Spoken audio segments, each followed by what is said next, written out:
সম্মানিত সভাপতি সাহেব, গেরা কদর ওয়াজিবুল ইহতিরাম, হাজারাত নায়েব রাসূল, উলামায়ে কেরাম, ঐতিহ্যবাহী দারুল কোরআন হাফিজি মাদ্রাসা এবং লালগঞ্জ যুব সমাজের সাহসী উদ্যোগে দুদিন ব্যাপী এ তাফসিরুল কোরআন মাহফিলের প্রধান অতিথি, মেহমানবৃন্দ,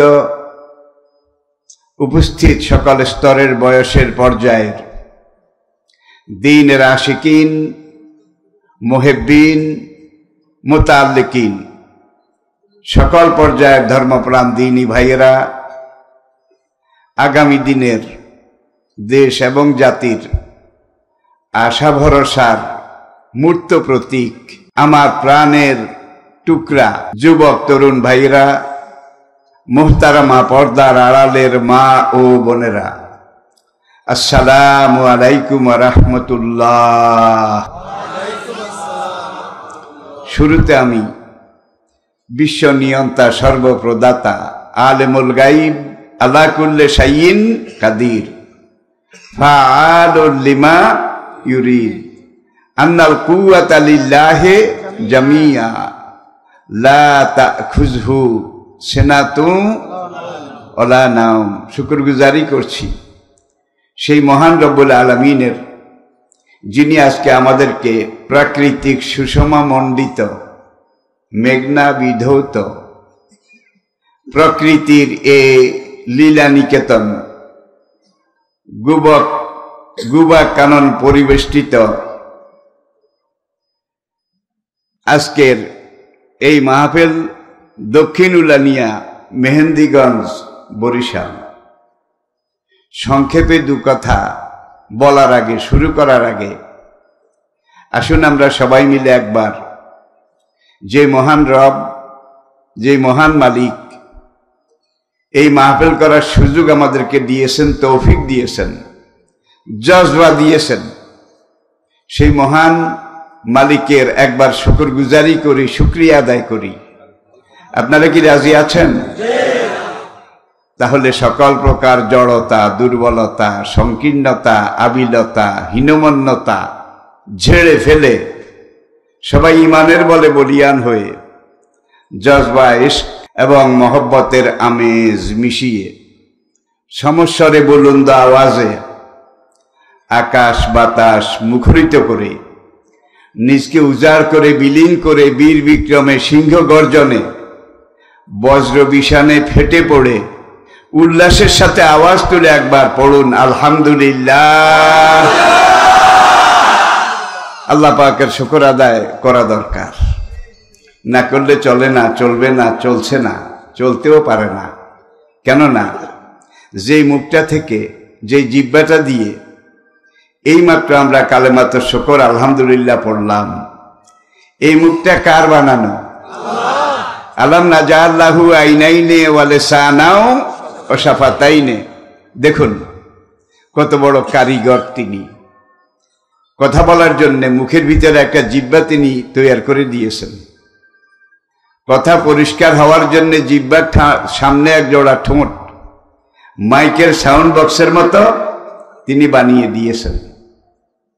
কথা বলার জন্যে জিহ্বা যখন ভিতরে উপরে নিচে উঠানামা শুরু করে, সঙ্গে সঙ্গে ঠোঁট দুটো ফাঁক হয়, জিহ্বাকে কথা বলার সুযোগ করে দেয়, ঠিক কিনা? আচ্ছা মনে করুন জিহ্বা কথা বলার সিদ্ধান্ত নিয়েছে, ভিতরে উঠানামা নড়াচড়া শুরু করেছে। এই সময় ঠোঁট দুটো যদি বলে আই এম নট নড়ন চড়ন, আমি এখন নড়াচড়া করতে রাজি নই, জিহ্বা যতই চেষ্টা করুক কথা খুব সুন্দর হবে নাকি? আবার আপনি কথা বলার জন্যে ঠোঁট দুটাকে এইভাবে উপর নিচ নাড়াচাড়া শুরু করেন, এ সময় জিহ্বা যদি বলে যে আমি এখন মোরাকাবায় বসেছি, আমি এখন নড়াচড়া করতে রাজি নই, তাহলে তো কথা সুন্দর হবে নাকি? আবার দেখুন কথা বলার জন্য আপনি ঠোঁট দুটো ফাঁক করেছেন, উঠানামা করছেন, জিহ্বা এই সময় যদি বলে আমি 2 মিনিট পরে নড়ব, এবার কথা হবে? হবে না। এটাকে ইংরেজি ভাষায় বলা হয় কোঅর্ডিনেশন। কোঅর্ডিনেশন, একটার সাথে আর একটা সংযোগ, সম্পৃক্তি, সহযোগিতা। আলাম নাজআল্লাহু আইনাইনে ওয়া লিসানাও ওয়া শাফাতাইন। আমি আল্লাহ রাব্বুল আলামিন তোমার ভিতরে যেই কারিগরি করেছি, ফি আইয়ি সূরাতিম মা শাআ রাক্কাবাক। আরেকটা আয়াত এখানে আনেন, হাসরের কঠিন দিনে যখন আমাদেরকে আমলনামা হাতে দেয়া হবে, আমলনামাটা আমরা কোন হাতে চাই? হাতটা দেখান, কোন হাতে চাই? আলহামদুলিল্লাহ, হাত নামান। যাদের আমলনামা ডান হাতে দেয়া হবে তাদের আর কোনো চিন্তা, কোনো ফিকির, কোনো কিছু থাকবে না। আল্লাহ পাক আমাদেরকে হাসরের কঠিন দিনে ডান হাতের মালিক বানিয়ে দিন। ফি আইয়ি সূরাতিম মা শাআ রাক্কাবাক। সূরত তো বুঝেন, চেহারা, ফেস, অ্যাপিয়ারেন্স। তোমাকে যে চেহারা, যে সূরতে আমি আল্লাহ সৃষ্টি করে দিয়েছি, বানিয়েছি, এটা তোমার জন্য আমি আল্লাহর দেওয়া একটা এক্সট্রা অর্ডিনারি। তুমি কোনোদিন এটা কল্পনাও করতে পারবে না। কত বড় শিল্পী। আর আমলনামা যাদের বাম হাতে দেওয়া হবে, ওয়া আম্মা মান উতিয়া কিতাবাহু বিশিমালিহি, তখন সে হাত গুটিয়ে নেবে, সরিয়ে নেবে, আমলনামা হাতে নিতে যাবে না। আরেক আয়াতে আল্লাহ পাক বলছেন যে ওয়া আম্মা মান উতিয়া কিতাবাহু ওরাআ যহরিহি, আর যাদের পিছনে, পিঠের দিক থেকে আমলনামা হাতে দেয়া হবে। এখানে একটা কথা বলা দরকার, পিঠের দিক থেকে দেওয়া হবে। এই বেটা নে, এটা তোর আমলনামা। সে ডাইন হাত বাড়ায় দেবে, ফেরেশতারা বলবে নো পারমিশন, তোর আমলনামা ডাইন হাতে দেওয়ার অনুমতি নাই, বাম হাতটা বাড়িয়ে দে। সে বাড়াবে না। ফেরেশতারা একে একে 3 বার পর্যন্ত বলবে, বলার পরেও সে বাম হাতটা লুকিয়ে রাখবে, বারবার ডান হাতটা বাড়াবে। তখন আল্লাহর নির্দেশে ফেরেশতারা একটা লোহার ধারালো বল্লম, এটা জাহান্নামের আগুনে পোড়া, দগদগে টকটকে লাল, এটা ঘেঁষাং করে বুকের এখান দিয়ে মেরে দেবে। মেরে এইভাবে ছিদ্র করে তার বাম হাতটাকে টেনে এই ছিদ্র দিয়ে ঢুকাবে, ঢুকায়ে পিছন দিয়ে টেনে বের করবে, পিছন দিয়ে পিঠের দিক থেকে টেনে বের করবে।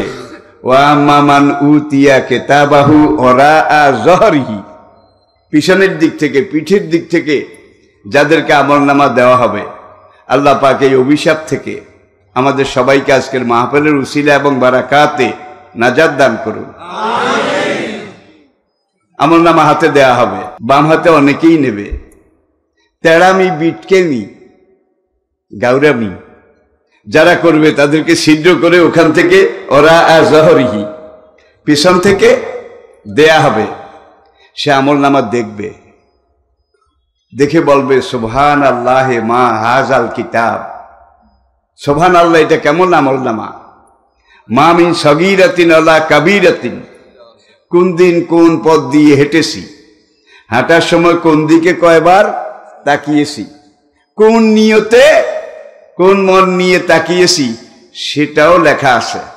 হাঁটার সময় কয়বার আমি নিঃশ্বাস ফেলেছি, এটাও লেখা আছে। হাঁটার সময় কয়েকবার আমি চোখের পলক উঠানামা করেছি, এটাও লেখা আছে। কয়েকবার ডোক গিলেছি, এটাও লেখা আছে। তাহলে বাদ গেছে কোনটা? মা মিন সগীরাতিন ওয়ালা কাবীরাতিন ইল্লা আহসাহা, পুঙ্খানুপুঙ্খরূপে, কড়াক্রান্তি, তিল দন্তি সব আমলনামায় লেখা থাকবে নাকি থাকবে না? বেনামাজি, বেরোজদারি, ফাসেক, ফুজ্জার, কাফের, বেঈমান, তারা যখন এটা দেখে সব লাল দাগ, লাল দাগ, লাল দাগ, বাঁচার কোনো আশাও নেই, উপায়ও নেই। তখন একদল ঠেডামি শুরু করবে। বরিশালে বলে ঠেডামি, ঢাকায় বলে তেড়ামি, যে রব্বুল আলামিন এই আমলনামা তো আমার নয়। দেখছেন কার সামনে কি, এটা তো আমার নয়। এত লাল দাগের কাজ, এত গুনার কাজ আমি করিনি, করলে আমার মনে থাকতো।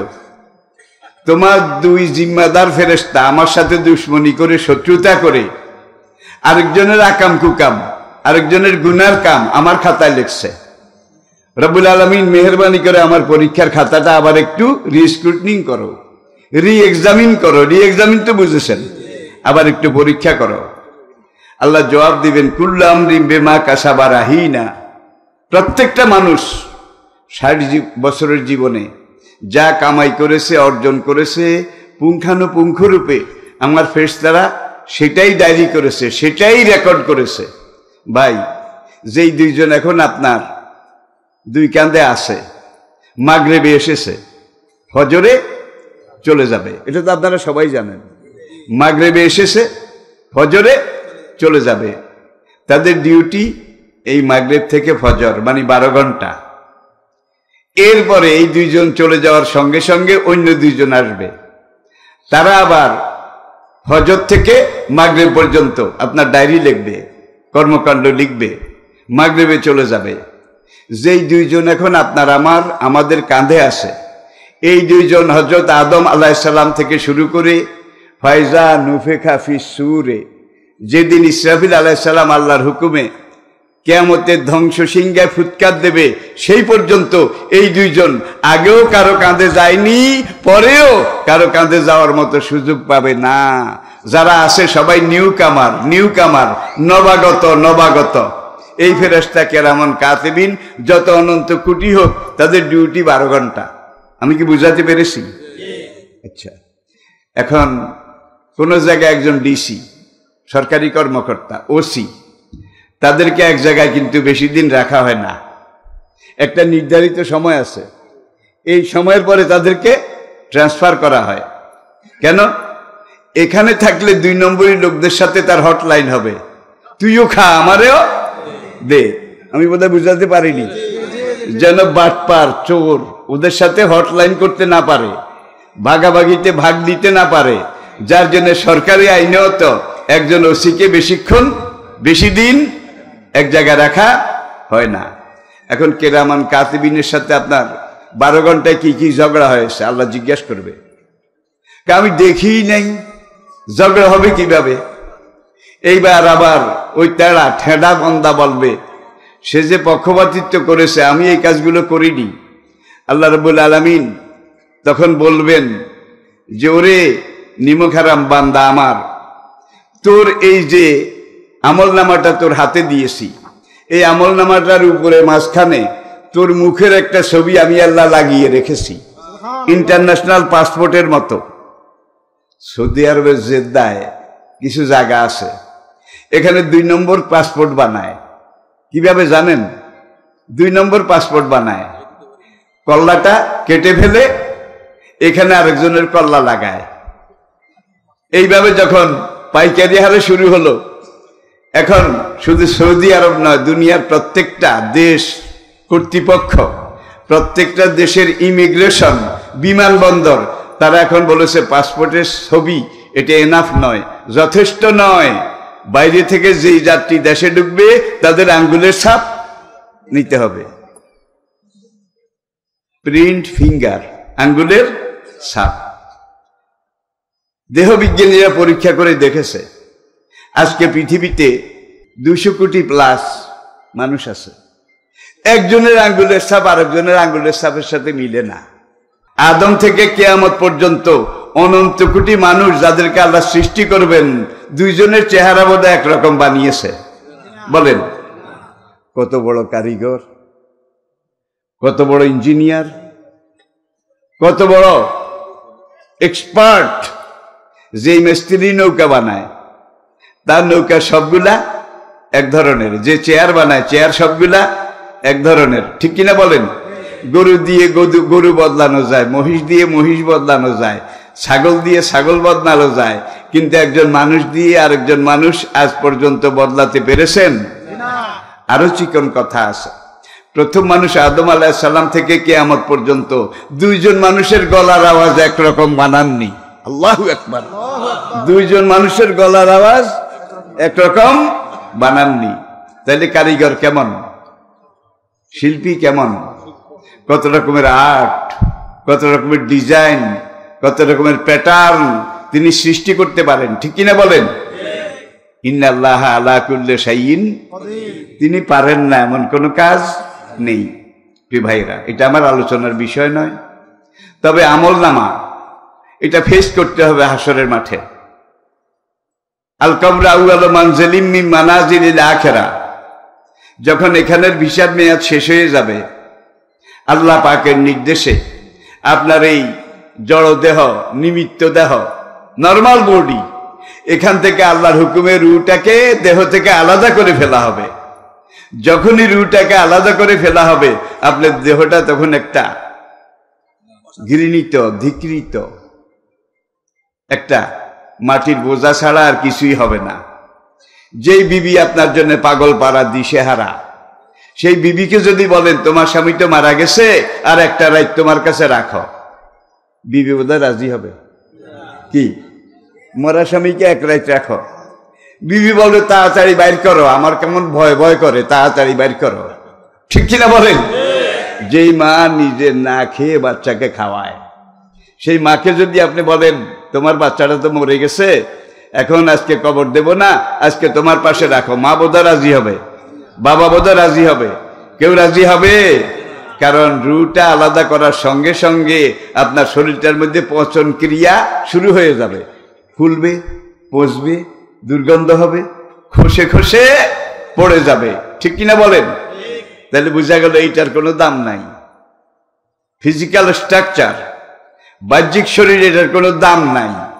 এমন শরীর শিয়াল কুকুরেরও আছে, হায়ান জানোয়ারেরও আছে। আপনার আসল দেহ, আসল শরীর, আসল রূপ, আসল এনার্জি, আসল ফিটনেস সেটা ভিতরে। সেটা কি? কাদ আফলাহা মান যাক্কাহা ওয়া কাদ খাবা মান দাসাহা। আপনি যদি আল্লাহর নির্দেশনা, কোরআনের নির্দেশনা, প্রিয় নবীজির সিরত, আদর্শ আপনার জীবনে ধারণ করতে পারেন, গ্রহণ করতে পারেন, বরণ করতে পারেন, বাস্তবায়ন করতে পারেন, আল্লাহর কসম আল্লাহ নূরের তৈরি ফেরেশতারা আপনাকে সেজদা করবে। আর আপনি যদি সেটা করতে না পারেন, কোরআনের কাছে গেলাম না, নবীর কাছে, আল্লাহর কাছে, ইসলামের কাছে গেলাম না, আমার স্বেচ্ছাচারী ইচ্ছা মতো আমি জীবন যাপন করলাম, তাহলে উলাইকা কাল আনাম, এরা মানুষ নয়, পশু সমতুল্য, বালহুম, পশুর চাইতেও নিকৃষ্ট। রাত 12টায় একজন লোক স্পিড বোটে এসে ঘাটে নেমেছে, গ্রামের রাস্তা দিয়ে বাড়ির দিকে যায়। সেখানে কয়েকজন যুবক মোবাইলে সেলফি তোলে। এদের কারো চুলের কাটিং মেসি, কারো চুলের কাট রোনাল্ডো। আপনাদের এলাকা হয়তো বা নাই, কিন্তু এই যন্ত্রণায় এখন কোনোখানে যাইতে পারি না। কেউ চুল কেটেছে মেসির মতো, কেউ রোনাল্ডোর মতো। আমি বললাম নাতি এইটা কি? দাদু এটা রোনাল্ডো। আমি বললাম হাসরের মাঠে কিন্তু রোনাল্ডোর সাথে একত্রে উঠা লাগবে, নবীর কাছে জায়গা পাবি না। রোনাল্ডোর সাথে একত্রে উঠতে রাজি আসস? না না, কেন উঠবো? কার সাথে উঠবি? নবীজির সাথে উঠবো। এত সস্তা না। মান তাশাব্বাহা বিকাওমিন ফাহুয়া মিনহুম।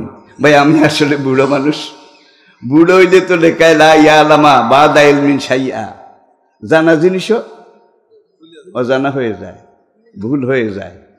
তা আমি সংক্ষিপ্ত আলোচনার মধ্যে এখন এই যে কয়েকটা যুবক, তারা ফুল প্যান্টের এইভাবে খাঁচতে খাঁচতে খাঁচতে খাঁচতে একবারে এখানে হাফ প্যান্ট বানিয়ে ফেলেছে, বানিয়ে এইবার শুধু সেলফি তোলে। আর মোবাইলে কার কোনটা পছন্দ হয়, লারে লাপ্পা হারে টপ্পা, কার মন জিরে বাজে, রিনি ঝিনি ঝিনি, মনে হয় যেন তারে চিনি ও গো চিনি, এগুলো নিয়ে আসে। এইটারে আসে অনেক যুবক আমার জানা মতো। এইভাবে মোবাইলের সেলফিতে নাচ গান। সিনেমা দেখার জন্য আগে টিকিট করে লক্ষ্মীপুর যাওয়া লাগতো, বরিশাল যাওয়া লাগতো। এখন আর বরিশাল যাওয়া লাগে না, টিকিটও করা লাগে না, হলেও ঢুকা লাগে না, সিনেমা হল সবাই পকেটে আছে। ঠিক কিনা বলেন? আজকের আধুনিক প্রযুক্তি আমাদেরকে যা দিয়েছে তার চেয়ে অনেক বেশি নিয়ে গেছে, কিন্তু আমরা বুঝতে পারছি না। আমাদের দুর্ভাগ্য যে ভাইয়েরা। তো এখন এই লোকটা এখান দিয়ে যায়, হাতে ঘড়ি, প্যান্ট, স্যুট, টাই সব দামি। এখন একজন আরেকজন রেখে ভাইরে ভাই মালদার পার্টি, মালদার পার্টি। এখন তাকে ঘেরাও করে প্রথম লাগাইল কয়েকটা ঘুষি। লোকটা শক্তিশালী, সে একাই মোকাবিলা করে। এইবার একজনে 5 ইঞ্চি ড্যাগার ঢুকাই দিছে। বেচারা তো আর পারে না। তার ঘড়ি নিল, চশমা নিল, মোবাইল নিল, পকেটের টাকাগুলাও সব নিল, নিয়ে টিয়ে খালের পাড়ে গিয়ে বসলো। সেখানে বসে এবার ভাগ করবে 3-4 হাইজাকার মিলে। এখন এই ভাগ করতে গিয়ে ভাগের কম বেশে এক হাইজাকার আরেক হাইজাকারকে আবার 3 ইঞ্চি ঢুকাইছে, ছুরি ঢুকাইছে, গুলিও করেছে বোধহয়, করে নাই বোধহয়, করেছে। উলাইকা কাল আনাম, এরা মানুষ নামের পশু। বালহুম আদাল, বরং পশু দি গ্রেট, পশুর চাইতেও আরো জঘন্য। এখান দিয়ে আজকে বিকালে রাস্তা দিয়ে একটা কুকুর 1 টুকরা হাড় বা 1 টুকরা রুটি মুখে করে নিয়ে যায়। রাস্তার মোড়ে অন্য 2-3টা কুকুর শুয়ে আছে। ওরা যখন দেখতে পেল তার একটা জাতি ভাই মুখে করে গোশত নিয়ে যাচ্ছে, রুটি নিয়ে যাচ্ছে, তখন কুকুর 3টা জায়গায় শুয়ে শুয়ে বলবে যে ভাই এটা তোমার কামাই, তোমার রোজগার, তুমি বাড়িতে নিয়ে যাও, বিবি বাচ্চা নিয়ে খাতির জমাইয়া খাও। আমরা আরেকজনেরটা খাইও না, শুইও না, ধরিও না, আরেকজনেরটা কেড়ে খাও, আমাদের জন্য মকরুহ তাহরিমি, গুনাহে কবিরা। এই কথা বলে কুত্তাগুলো জায়গায় শুয়ে থাকবে, ঠিক না? জোরে বলেন। আচ্ছা, সঙ্গে সঙ্গে উঠবে, গোগা করে ওই কুকুরটাকে ঘেরাও করবে, ঘেরাও করে দাঁত বসাই দেবে, রক্ত ঝরাবে, রক্ত ঝরায় ওর রুটি, হাড় এটা কেড়ে নেবে। কেড়ে নেওয়ার পরে ওই 2 কুকুর আবার মিলেমিশে ভাগ করে খাবে। ওদের মধ্যে আবার কার্ল মার্কসের ডাস ক্যাপিটালের থিওরি প্রয়োগ করা লাগবে। সার্ভাইভাল ফর দা ফিটেস্ট, জোর যার, তাহলে কুত্তার কামেইডা। এখন আশরাফুল মাখলুকাত মানুষ হয়ে যদি কুত্তার মতো করে, আল্লাহ বলে কুত্তা নয়, তোরা কুত্তা দি গ্রেট। আপনি যদি ইচ্ছা করেন আল্লাহর দেওয়া শরীয়ত, নবীর দেওয়া সুন্নাহ, এটাকে জীবনে গ্রহণ করেন, ধারণ করেন, বাস্তবায়ন করেন, তাইলে আল্লাহর নূরের তৈরি ফেরেশতার চাইতেও আল্লাহর কাছে আপনার সম্মান, গ্রহণযোগ্যতা অনেক বেশি। আর মানুষ হয়ে যদি ওই কুকুরের মতো হাইজাক করেন, এটা করেন, 2 নম্বরই করেন, তখন আল্লাহ বলেন তোমাদের গ্রামের যেই কুত্তাটা সবচেয়ে শুকিয়ে গেছে, রথ লেগে গেছে, রথ লাগা বুঝেন, রথ লেগে গেছে, শরীরে শুধু হাড্ডি আর চামড়ার বাঁধ আছে, উপরে পশম একটাও নাই, এগুলোও ঝরে গেছে, যেই রাস্তা দিয়ে যার সামনে দিয়ে যায় সেই ওয়াক থু, সি সি, রাম রাম, এটা কি দেখলাম। আবার এই কুত্তাটার গায়ে কয়েক জায়গায় ক্ষত, ঘা, ক্ষতের মধ্যে আবার পোকা কিলবিল কিলবিল করে, আবার এই ক্ষত পোকার মধ্যে বিদঘুটে কিম্বুত কিমাকার দুর্গন্ধ, এমন পচা গন্ধ, একটা নিঃশ্বাস বন্ধ হয়ে আসে, ঠিক কিনা বলেন? বিশ্বাস করুন, বালহুম আদল, এই পচা মরা কুত্তাটার চাইতে তুমি আরো নিচে, আরো অধম, আরো জঘন্য। ইচ্ছা করলে আপনি আপনাকে ফেরেশতার উপরে উঠাতে পারেন, সেই যোগ্যতা আল্লাহ আপনাকে দিয়েছেন, না দেন নাই? আবার ইচ্ছা করলে আপনি আপনাকে পচা কুত্তার চাইতেও নিচে নামাতে পারেন, সেই যোগ্যতা, স্বাধীনতাও আল্লাহ দিয়েছেন। কোনো জোর জবরদস্তি নাই। আল্লাহর ফেরেশতার তো আর অভাব নাই। ইচ্ছা করলে আপনাকে দড়ি দিয়ে বেঁধে ফেরেশতা একজনের হাতে দিয়ে তুই ওকে চড়াবি, হালালের জায়গায় চড়াবি, হারামের কাছে যেন যেতে না পারে, হালালের দিকে তাকে ধাবিবান করবি, হারামের দিকে যেন যাইতে না পারে। তাহলে গরুর গলায়ও দড়ি, আপনার গলায়ও দড়ি। This is your prestige issue. আশরাফুল মাখলুকাত আপনি, সৃষ্টির সেরা সুন্দর আপনি। আপনাকে মনে রাখতে হবে আপনার দাম আল্লাহর কাছে অনেক বেশি।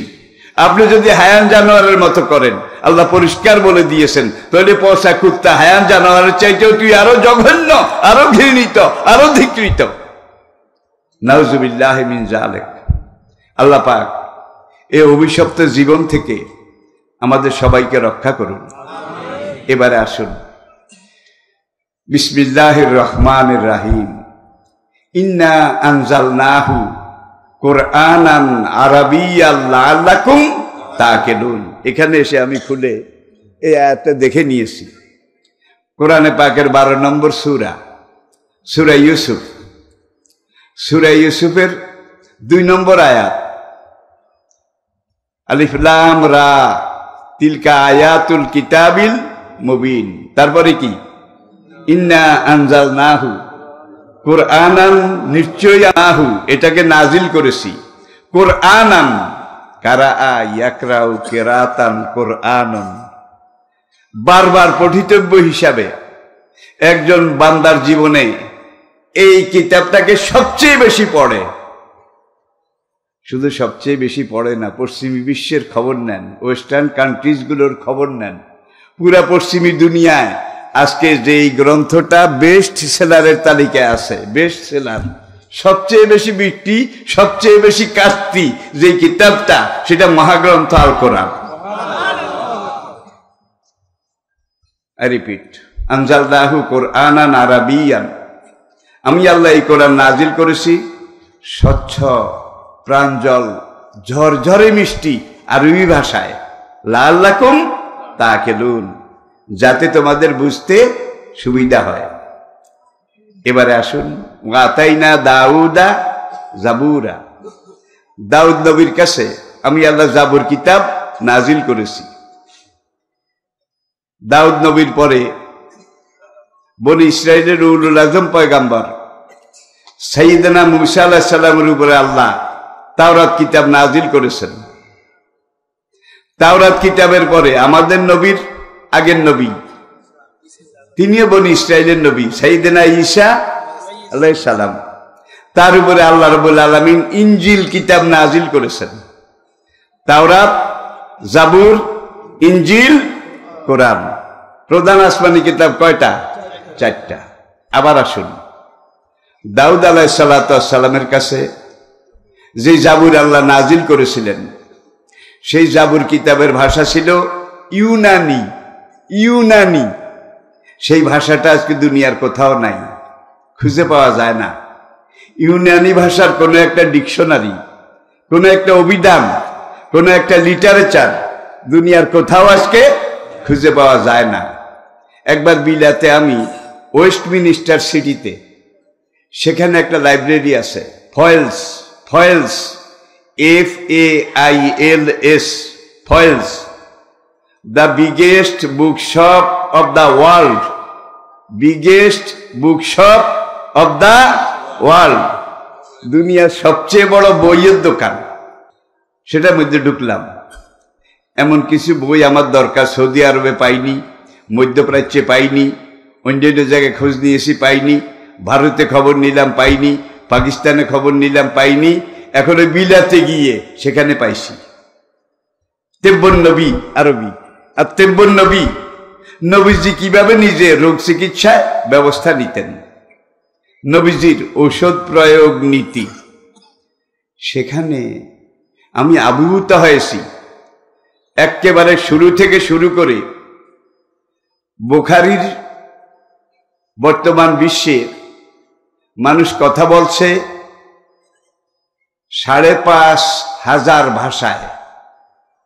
বর্তমান পুরা বিশ্বে মানুষ কথা বলছে 5,500 ভাষায়। ওয়াল্লামা আদম আল আসমা কুল্লাহা, এ আয়াতের তাফসিরে আল্লামা জারুল্লাহ জমকশরী রহমতুল্লাহ আলাইহি কাশাফে লিখেছেন, আদম আলাইহিস সালাম 6,000 আন্তর্জাতিক ভাষা জানতেন। দুনিয়ার সব বস্তুর নাম, কাম, গুণাবলী এগুলাও জানতেন। তাইলে আদম জানতেন 6,000 ভাষা। বর্তমান পৃথিবীতে চলছে 5,500 ভাষা। এখন আদমের উত্তরাধিকার আর কত বাকি? 500। দুনিয়ার মেয়াদও শেষ, টেম্পারও শেষ। যে কদিন সামনে আসে এটা কিন্তু জীবন নয়, জীবনের ঘানিটা না, সব জোড়াতালি। শান্তি আর পাওয়া যাবে না, দেখাও যাবে না। এই করুণা কি দেখছেন? করুণার বাবা আসতেছে। কি দেখেছেন? এমন এমন রোগ আল্লাহ পাঠাবেন, মানুষ যখন দিন, শরীয়ত, কোরআন বাদ দেবে, সালাত বাদ দেবে, তখন এমন এমন বিমার আল্লাহ পাঠাবেন, যেই বিমারটার নাম কোনো চিকিৎসা বিজ্ঞানে, কোনো ডিকশনারিতে, কোনো চিকিৎসা পুস্তকে কোথাও পাওয়া যাবে না। যেই রোগের নামই কোনো চিকিৎসা বিজ্ঞানে নাই, সেই বিমারের কি কোনো ওষুধ আছে? ও মনে করেছেন করোনা চলে গেছে? এত সস্তা না, এত সস্তা না। এখনো করোনা আছে। এই পর্যন্ত কতবার সুরত বাদ দিয়েছে, সুরত তার আকার পাল্টিয়েছে। চিকিৎসা বিজ্ঞানীদেরকে জিজ্ঞাসা করেন। একবার এক সুরতে বিজ্ঞানীরা পরীক্ষা করে, রিসার্চ করে, গবেষণা করে তার এই এই প্রকৃতি, এই আকৃতি। তখন এইটার উপরে আবার তারা যখন এই ঔষধ, ইনজেকশন এগুলা করে, 3 দিন পরে আরেক সুরতে আসে। সেটার উপরে আবার যখন ফায়ারিং করে আরেক সুরতে আসে। তাইলে আমরা যদি শেয়ানা, এই করুণা 6.5 আনা, এই ব্যাপারে কোনো সন্দেহ নাই। আল্লাহর মায়ের, আলমের মায়ের। আমরা যদি সোজা হয়ে যাই, তাহলে আল্লাহ বলেন আমিও সোজা। আর তোরা যদি বাঁকা হয়ে যাস, আমি আল্লাহ তোদের সাথে বাঁকা ব্যবস্থা গ্রহণ করব। যে ভাইয়েরা, মুসলমান যতদিন কোরআনকে নিয়েছিল, নবীকে নিয়েছিল, আল্লাহর দেওয়া জীবন ব্যবস্থা এইটাকে নিয়েছিল, ততদিন মুসলমান দুনিয়ার মালিক ছিল, দুনিয়ার বাদশা ছিল। পুরা দুনিয়া মুসলমানের পায়ের নিচে ছিল। আমি বোধহয় বেশি বলেছি। মঙ্গোলিয়ার যে শিখণ্ডী শাসক চেঙ্গিস খান, চেঙ্গিস খানের নাতি হালাকু খান, ইতিহাসে যাকে বলা হয় বব্বর হালাকু খান, সে গোবি মরুভূমি পার হয়ে যখন এইভাবে গিয়ে 1200 শতাব্দীর শেষ দিকে বাগদাদ আক্রমণ করল। আর এই বাগদাদ মুসলিম রেনেসা, মুসলিম জাগরণ, বাগদাদের কসরে আবিয়াজ, হোয়াইট হাউস, আজকে ওরা হোয়াইট হাউস বানিয়েছে, নাম আর খুঁজে পাইছিল না ওই মুসলমানদের। এইটা আরবিতে কসরে আবিয়াজ আর ইংরেজিতে হোয়াইট হাউস। আমি কি বুঝাতে পেরেছি? এরপরে বাগদাদের দারুল হিকমা, আজকে তারা বানিয়েছে সায়েন্স ল্যাবরেটরি। বাগদাদের যে লাইব্রেরি ছিল কুতুবখানা, এখানে 24 কোটি ইসলামিক লিটারেচার ছিল। শুধু কোরআন, হাদিস, তাফসির, সাহাবায়ে কেরামের জীবনী, কুরুনে সালাসা, 3 প্রজন্ম শুধু তাদেরকে নিয়ে লেখা। হালাকু খান এসে এক কিনার ধরে সব আক্রমণ করে ভাঙচুর করলো, আগুন দিয়ে পুড়িয়ে দিল, এবং মক্তবা আল ইসলামিয়া বাগদাদ, সেখানের এই কোটি কোরআন কিতাব, ইসলামিক সাহিত্য, এগুলাকে দাজলা নদীতে ফেলে দিল। ঐতিহাসিকেরা লিখেছে, এত বেশি ইসলামিক লিটারেচার, কোরআন হাদিস দাজলা নদীতে ফেলে দিয়েছিল, নদী ভরে গিয়েছিল, এবং এই কোরআন কিতাবের উপর দিয়ে ঘোড়া চালাইয়া তারা এই পাড় ওপার গিয়েছিল। তারা 40,000 আলেমকে হত্যা করেছিল। 40,000 আলেমকে। আলেম দেখলেই হয়েছে আগে মারো, আলেম দেখলেই আগে মারো। এই সময় আলেম হুজুরদের কি অবস্থা ছিল 2 মিনিটে বলি। আচ্ছা, একদল ছিল সুন্নি, আরেক দল ছিল শিয়া, আরেক দল ছিল ওহাবি, আরেক দল ছিল কাদরিয়া, জবরিয়া, জাহামিয়া, মুতাজিলা, সুফিস্তাইয়া, আরো আছিল। আমি প্রধান কয়েকটার নাম বললাম। হুজুররা সব 13 ভাগে বিভক্ত ছিল। এই হুজুর ওই হুজুরের বিরুদ্ধে, এই হুজুর ওই হুজুরের বিরুদ্ধে। আবুল হাসান আশারি, আবু আলী জোবাই, হাসান বাসরির 2জন শিষ্য ছাত্র একদিন হাসান বাসরি রহমতুল্লাহ আলাইহির সাথে একটা মসলা নিয়ে যখন দ্বিমত হলো, মত মিলল না, তখন এরা হাসান বাসরি থেকে আলাদা হয়ে গেল। আলাদা হয়ে যাওয়ার পরে হাসান বসরি রহমতুল্লাহ আলাই আক্ষেপ করে বলেছিলেন, কাদ এ তাজেলু আন্না, কাদ এ তাজেলু আন্না, আমার এই দুই শাগরেদ আমার থেকে আলাদা হয়ে গেছে, ফাসুমিয়াল মুতাজিলা। তখন তাদের নাম হইল কি? মুতাজিলা। ভাই 13 রকমের বাগা ছিল। আর এই হুজুররা একদল আরেক দলের বিরুদ্ধে, একদল আরেক দলের বিরুদ্ধে। বব্বর হালাকুগানের সেনাবাহিনী যখন এসে পাইকারি এই লক্ষ লক্ষ আলেমকে জবাই করেছে, কে শিয়া, কে সুন্নি, কে রাফেজি, কে মুতাজিলা, এগুলা বোধহয় বাছনি করেছে নাকি? আজকে বাংলাদেশের হুজুরদের অবস্থা তার চেয়ে ভালো না, ঠিক কিনা বলেন? টুপি নিয়ে মারামারি এসে কি কানা কালান সুয়াত রাসূলুল্লাহ সাল্লাল্লাহু আলাইহি ওয়াসাল্লামা গায়রা মুরতাফিআতিন, টুপির উপরে এইটাই চিপ, সবচেয়ে বড় মুতাওয়াতির হাদিস। আল্লাহর নবীর টুপি মাথার সাথে লেগে থাকতো, বাস। এইবার আপনি গোল দেন, টাক দেন। আরেকটা হাদিসে আছে একটা জাম্বুরা, এটাকে মাঝখান দিয়ে কাটলে, একবার সমান মাঝখান দিয়ে কাটলে দুই পাশের খোসা দুইটা যেইভাবে হতো, আল্লাহর নবীর টুপি ঠিক জাম্বুরার খোসার মতো ছিল। আল্লাহ আমাদেরকে বুঝার তৌফিক দান করুন, আমরা বুঝার চেষ্টা করি। সংঘাতে যাওয়া যাবে না, মারামারি করা যাবে না। ফরিদপুরে দুর্ঘটনা হয়েছে, একদল আরেক দলের মসজিদ আগুন দিয়া জ্বালাইয়া দিছে। এতে ইসলামের খুব ভালো হয়েছে কেন? অমুসলিমরা খুব ভালো বলবে নাকি? হায় হায় রে, আমরা কি ছিলাম, আমরা কোথায় এসেছি। এবার মুসনাদে আহমদের একটা হাদিস, মুসনাদে আহমদ, আমার ওস্তাদ সমতুল্য ওলামায়ে কেরাম আছেন। হাদিসটা হইল কালা রাসূলুল্লাহ, সবাই বলুন সাল্লাল্লাহু, ইন্না শায়তানা কাদিয়া এসা। একটা ব্যাপারে ইবলিস শয়তান নিরাশ হয়ে গেছে। আইয়াবুদাহুল মুসাল্লুন, শয়তানের ইবাদত আর কোন নামাজি করবে না। ফি জজিরাতুল আরব, জজিরাতুল আরবে শয়তানের ইবাদত আর কোন মুসল্লি করবে না। এই ব্যাপারে শয়তান কিন্তু আত্মুখ দুইয়া উঠছে যে এদেরকে আর চেষ্টা করে লাভ নাই, এগুলো ইসলামের উপরে থাকবে। ইল্লা ফি তাহরিশে বাইনিহিম, কিন্তু যখন এক দল আরেক দলের বিরুদ্ধে, এক ফরিক আরেক ফরিকের বিরুদ্ধে যখন এইভাবে লেগে যাবে, তখন ইবলিস বলবে আমার ঢুকার জায়গা এবার হয়ে গেছে। আমরা ইবলিসের ঢুকার জায়গা করে দিচ্ছি, দুঃখ লাগে। আর ওই যে বাগদাদ নগরী, সেখানে যে এত লক্ষ লক্ষ ওলামায়ে কেরাম তাদেরকে জবাই করা হয়েছে, কে শিয়া, কে সুন্নি, কে মুতাজিলা, কে কাদরিয়া, কে জবরিয়া, কে জাহমিয়া, কে মুতাজিলা, এগুলা বোধহয় বাছাবাছি করেছে। দাঁড়িয়ে টুপি, পাগলি, লম্বা জামা, গুল্লো খালাস, কয় সব জবাই করে দে। আমাদের জন্য কি অপেক্ষা করছে আল্লাহ পাক ভালো জানেন। আমি বুড়ো মানুষ, ভিসার মেয়াদ শেষ। দ্বিতীয় বিশ্বযুদ্ধ দেখেছি, ব্রিটিশ আমল দেখেছি, বয়স কম ছিল অবশ্য। পাকিস্তানের 24 বছর দুই যুগ দেখেছি।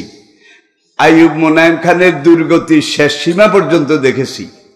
বাংলাদেশের 52 বছর এটা দেখতেছি। কবরে গেলে অন্তত আল্লাহ জিজ্ঞাসা করলে আমি বলতে পারবো এই এই এই এই পর্যায়ে আমি রেখে এসেছি। প্রিয় দিনী ভাইয়েরা, আপনাদের কাছে আমার অনুরোধ, খবরদার, নামাজ যারা পড়ে না তাদের বিরুদ্ধে বলেন, নামাজের বিরুদ্ধে লাগেন কেন আপনারা? কি সাহাবারা কেউ আমিন জোরে বলেছে, কেউ আসতে বলেছে। সব হাদিসের ব্যাপারে কিন্তু সব সাহাবী একমত ছিলেন না। ইবনে আব্বাস রাদিয়াল্লাহু তাআলা আনহু, রাইসুল মুফাসসিরিন আরেকজন, উবাই ইবনে কাব রাদিয়াল্লাহু তাআলা আনহু, তিনি এক হাদিসের উপরে এইভাবে আমল করেছেন।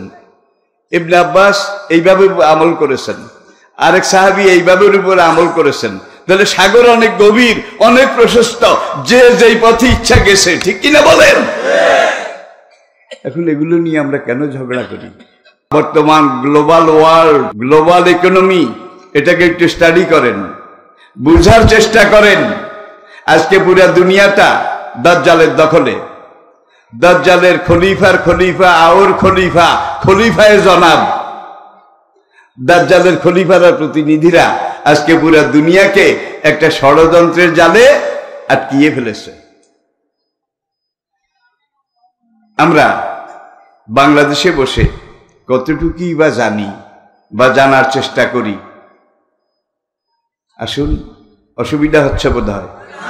আমি এই কোরআন আরবি ভাষায় নাজিল করেছি, ইন্না আনজালনাহু কোরআনান। আমি এই কোরআন আরবি ভাষায় নাজিল করেছি লাআল্লাকুম তাআকিলুন, যাতে তোমাদের বুঝা সহজ হয়। দুনিয়াতে বর্তমানে 5,500 ভাষা চলছে। ভূমিকাতে বলছি 5,500 ভাষায় মানুষ কথা বলে। আমাদের পাশের দেশ ভারত, সেখানে 250 ভাষা চলে, 250। বাংলাদেশে কিন্তু বাংলায় চলে, কিন্তু বরিশালিয়া বাংলা, নোয়াখাইলা বাংলা, রংপুরিয়া বাংলা, চাটগাইয়া বাংলা। বাংলা ঠিক আছে, কিন্তু বলার ভঙ্গি কথার আলাদা আলাদা, কিন্তু বাংলা ঠিক আছে। কেউ তো আর ইংরেজি কয় না, এটা ঠিক আছে। ঠিক এইটার মতো এক একটা দেশ করে হিসাব করেন, 5,500 ভাষা চলছে। এই 5,500 ভাষার মধ্যে আরবিও একটা আছে নাকি নাই? প্রথম মানুষ আদম আলাইহিস সালামের ভাষা ছিল আরবি। বলুন আলহামদুলিল্লাহ। আদম কোথা থেকে এসেছিলেন? সস্টিক, জান্নাত থেকে। আহিবুল আরবি আলে সালাস, নবীজি আমাদেরকে শিখিয়েছেন 3 কারণে আরবি শিখো, 3 কারণে আরবি ভাষাকে মহব্বত করো, 3টা কারণে আরবি ভাষাকে লালন করো, পালন করো, ধারণ করো। লিয়ান্নি আরবি, আমি মুহাম্মদ সাল্লাল্লাহু আলাইহি সাল্লাম আরবি, অল কোরআন ও আরবি। তোমাদের জন্য যে বিশ্বগ্রন্থ আল কোরআন, কালোজয়ী গ্রন্থ আল কোরআন, সেইটাও আরবি। অলিসান ও আহলিল জান্নাতে আরবি, তোমরা যখন জান্নাতে যাবে সেখানে তোমাদের ভাষা হবে আরবি। ভাই জান্নাতে যাওয়া লাগবে না, এর আগেই কবরে যখন মা মাতা কামাত আলাইহে কিয়ামাতুন, কবরে যখন আপনাকে রাখা হবে তখনই কিন্তু আরবি শুরু হয়ে যাবে। মান রাব্বুকা, অমা দীনুকা, অমান নাবিয়ুকা। কোনটা বাংলা, কোনটা ইংরেজি, কোনটা হিন্দি, কোনটা পশতু? তাইলে এই কিন্তু আরবি শুরু হয়ে গেছে। মা মাতা কামাত আলাইহে কিয়ামাতুন। এখন আপনি যদি সেখানে একটা শুদ্ধ বাংলায় ভালো করে জবাব দেন, মহিয়ান গরিয়ান, অসীম করুন দয়াবান, রহিম রহমান, মহান আল্লাহ আমার প্রভু, তাইলে বোধহয় 100 নম্বরে 100 নম্বর পাবেন। গোড়ার ডিম।